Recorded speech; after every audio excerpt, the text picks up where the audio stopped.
ఏ స్వామి, ఇప్పుడు ఏడవాలా? నేను ఏడవడం నువ్వు చూడాలా? నేను ఏడవను. ఇంకా ఎన్ని కష్టాలు ఇస్తావో ఇవ్వు, ఎదురించి నిలబెడతాను. ఏడవను. ఎందుకో తెలుసా? వాళ్ళందరూ నాకు బంధాల విలువ తెలియదని, హృదయమే లేదని చెప్పేశారు. నువ్వే కదా నన్ను చిన్నప్పటి నుంచి చూసింది. నువ్వే చెప్పవయ్యా, నాకు బంధాల విలువ ఏంటో తెలీదా? నాకు హృదయమే లేదా? చిన్నప్పటి నుంచి నాకు మా అమ్మ కావాలి, ఆమెను బాగా చూసుకోవాలి, దానికి డబ్బులు బాగా సంపాదించాలి అని మాత్రమే అనుకున్నాను. అందుకే ఈ ప్రపంచంలో మిగతా అన్ని చిన్నవే అనిపించాయి. ఇలా తయారయ్యాను. కానీ హాస్పిటల్లో మా అమ్మ ఏమందో తెలుసా? కానీ పెంచిన ఒకే ఒక్క కారణం వల్ల తన చేతులతో చంపలేదండి.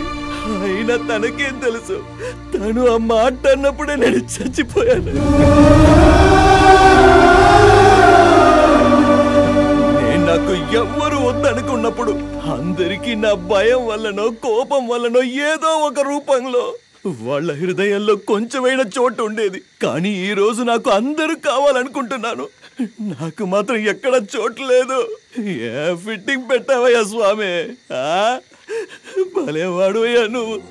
ఏవయ్యా, నాలో ఉన్న బాధ చూడవయ్యా, నీకే అర్థమవుతుంది. అదే నేను పాత శివయ్య ఉంటే అందరినీ నిలబెట్టి ఎవరిని తిడుతున్నారు తెలుసా? మీకు ఇదంతా చేసింది నేనే అని చంప పగలగొట్టి బుద్ధి చెప్పుండేవాడిని. ఇప్పుడు నేను కొత్త శివుణ్ణి కదా, ఏం చేయమంటావు? అందుకే నీ దగ్గరకు వచ్చి అన్ని చెప్పుకుంటున్నాను.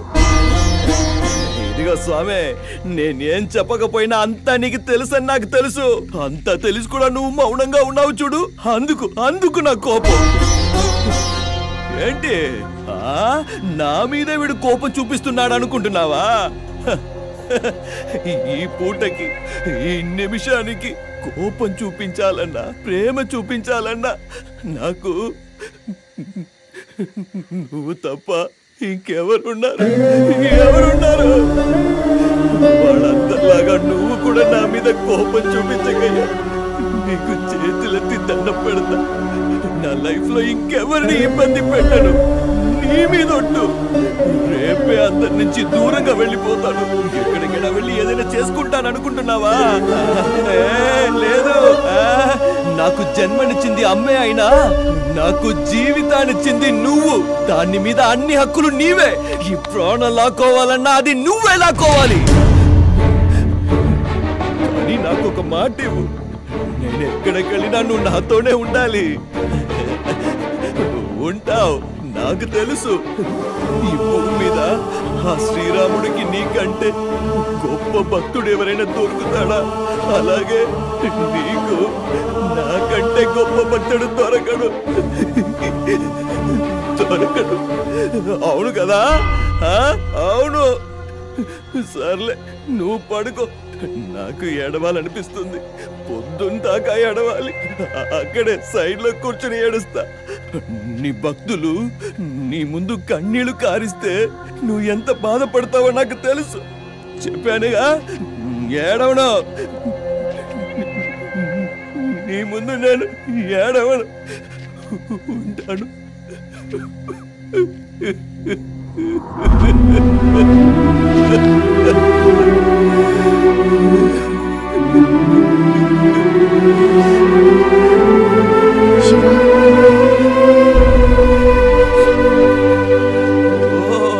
టీచర్ అమ్మా, అందరూ తిట్టారు, నువ్వు ఒక్కదానివే మిగిలావు. రా మరి, నువ్వు కూడా తిట్టేసి. నేనెందుకు తిట్టాలి? ఏ చిన్న బాధ కలిగినా అందరికీ చెప్పుకుని సింపతి కొట్టేసి ఇలాంటి రోజుల్లో ఇంత బాధని ఒక్కడివే దాచుకుని ఎలా ఉండగలిగావురా? చూడు, నీ బాధని దూరం చేస్తానని నేను చెప్పను, కానీ ఇక ముందు నీ బాధని పంచుకోవడానికి నేనున్నాను. అర్థమైందా?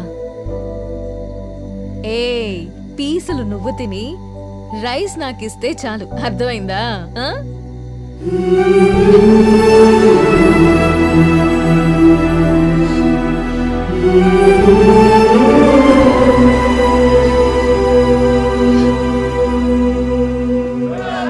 ఎందుకు గొడవ చేస్తున్నారు? చెప్తా వినపడదా? మీరు ఇలా గట్టిగా అరుస్తుంటే కోమాలోకి వెళ్ళిన లేచొస్తాడా? ఏమని చెప్పండి సార్, ఎంటైర్ బాడీ చాలా ఎక్కువ డ్యామేజ్ అయింది సార్. ఆపరేషన్ థియేటర్లో మా డాక్టర్లు ఇద్దరు కళ్ళు తిరిగి పడిపోయారు. నా కెరియర్లోని ఇలాంటి కేసులు చూడలేదు సార్. అంత భయంకరంగా ఉంది. మాకే ఇలా అనిపిస్తూ ఉంటే వాడంత టార్చర్ పెడుతున్నప్పుడు మీ అబ్బాయి ఎంత బాధ అనుభవించుంటాడో ఊహించుకోవటానికే చాలా భయంగా ఉంది సార్.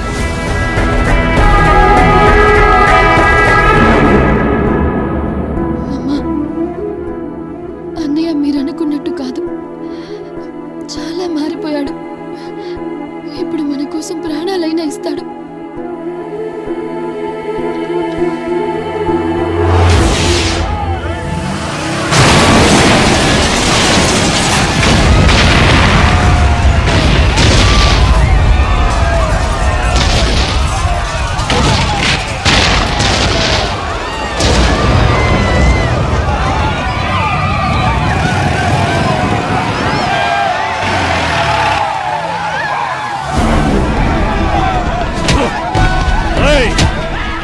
జనమంతా పెంచారుగా, శివ వాణ్ణి పిలవండి.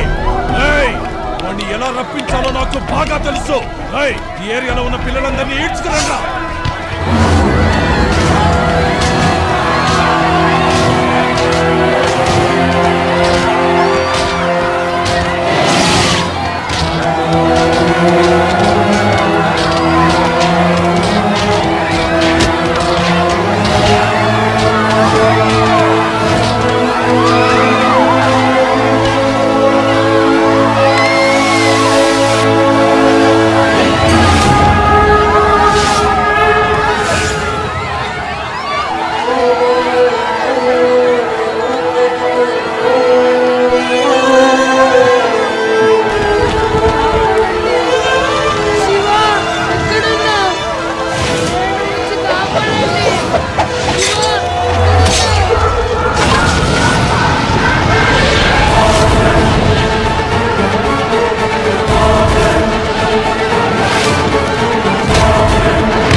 చంపినంత మాత్రాన మూలను కూర్చుంటాను అనుకున్నావా? రాక్షసుడిలా వచ్చి నించున్నాను చూడు. చావు ఎవడికి ఎప్పుడు ఎలా వస్తుందో అన్నది ఎవరికి తెలియదంటే ఏదో అనుకున్నాను. నా ముందు నుంచున్న నువ్వు నీ బలుపు చూస్తుంటే అది నిజమేననిపిస్తుంది. రేయ్ జేబే, పురాణంలో చాముండి మహిషాసురుణ్ణి, కృష్ణుడు కంసుణ్ణి, ఉగ్ర నరసింహుడు హిరణ్యకశిపుణ్ణి ఎంత భయంకరంగా చంపారు అని అందరూ వినుంటారు. అక్కడున్న ఒక్క పాపకి ఏదైనా జరిగిందో నేను నిన్ను చంపడం ఆ లిస్ట్ లో ఉంటుంది. ఇదిరా ఛాలెంజ్ అంటే. రారా.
చూడు, ఎప్పుడు చూసినా నా జనం నా ఏరియా అనేవాడివి కదా, వాళ్ళకి ఏ గతి పట్టిందో చూడు. చూడండిరా మీ శివగాడి గతి. మిమ్మల్ని మీ కాలనీని రక్షించుకోవడానికి నాతో పెట్టుకున్నాడు. డబ్బు ఆశ చూపించాను కానీ లొంగలేదు. చెల్లెల్ని అడ్డు పెట్టుకొని చూశాను అయినా లొంగలేదు. మీలాంటి బీదోళ్ళ కోసం నాతో పెట్టుకొని రాజులా ఉండాల్సిన నా కొడుకుని చంపేశాడు. నీకోసం ఇంత చేసిన ఈ శివుణ్ణి కాపాడడానికి ఎవడైనా ముందుకొస్తాడా? రండి.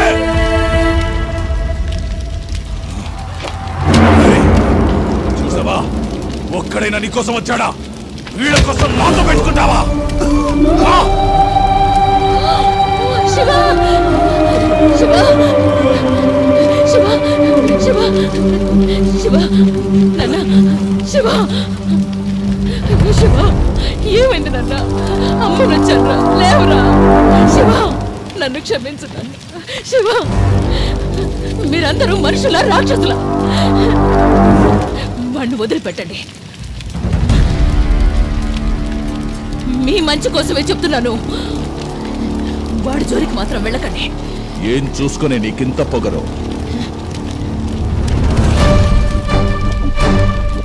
నా కొడుకురా, వాణ్ణి చూసుకునే నాకింత ధైర్యం. కుక్క నక్క లాంటోడిని ఒక్కడిని కన్నా నీకే అంత బలపుంటే సింహం లాంటి కొడుకుని కన్నా నాకు పొగరుండదా? చిన్నప్పటి నుంచి నేను ఒక్క రోజు కూడా తల్లిలాగా వాడిని లాలించలేదు. జన్మనిచ్చాను అన్న ఒకే ఒక్క కారణం వల్ల ఇప్పటికే నా కోసం ఎదురు చూస్తున్నాడు నా కొడుకు. వాడు లేచాడు, మీలో ఏ ఒక్కడూ మిగలడు. అది నాకు తెలుసు. వాణ్ణి లేపవే. శివ శివ, లేవరా. వాణ్ణి ఎలా లేపాలో కూడా నాకు బాగా తెలుసు.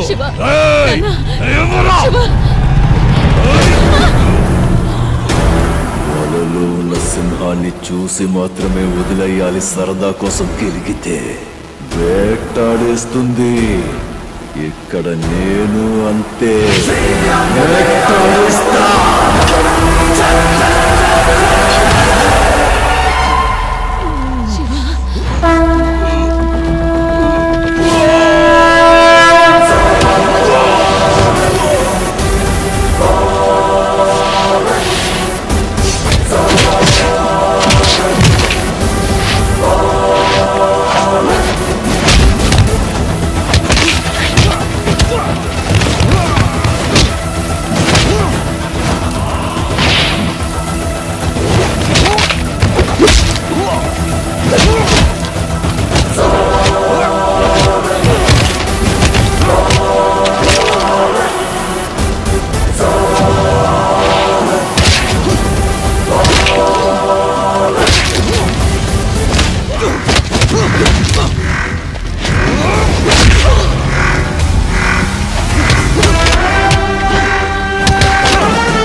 ఈ శివుడి కోసం వచ్చావా అమ్మా? నేను చాలా తప్పులు చేసి ఉండొచ్చు, కానీ నా ప్రేమలో తప్పు లేదు. నన్ను ఎప్పటికీ వదిలిపెట్టలేవు కదా? లేదు.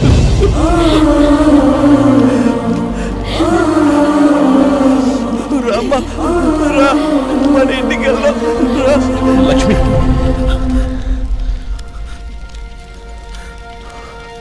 నువ్వు వాడితో వెళ్ళు. నీకోసం ఎంతో ఎదురు చూశాడు, కానీ ఒక్క మాట నెరవేరుస్తావా లక్ష్మి? నేను చచ్చిపోతే నా కొడుకు స్థానంలో వాడి చేతే తల కొరివి పెట్టించు.